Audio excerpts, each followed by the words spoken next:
Hello everyone. So today I'm going to teach you how to activate the Google Sheets through the API.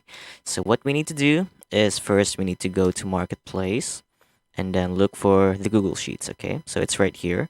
Click this use this API button and then now we're going to create Google Sheets API. So just click this button and now you will see that it is asking for a name for the endpoint. So let's say just think whatever you want.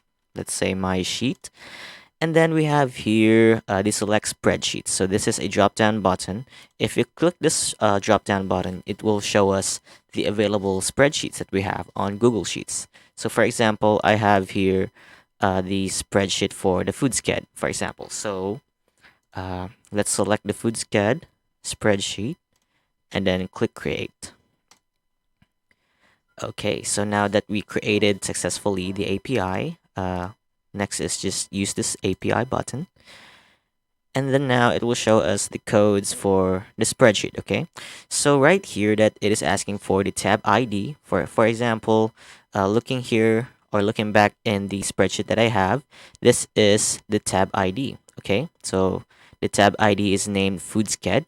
So this is the one that we have to copy or paste right here. So that's the FoodSched. And then let's click and test the API.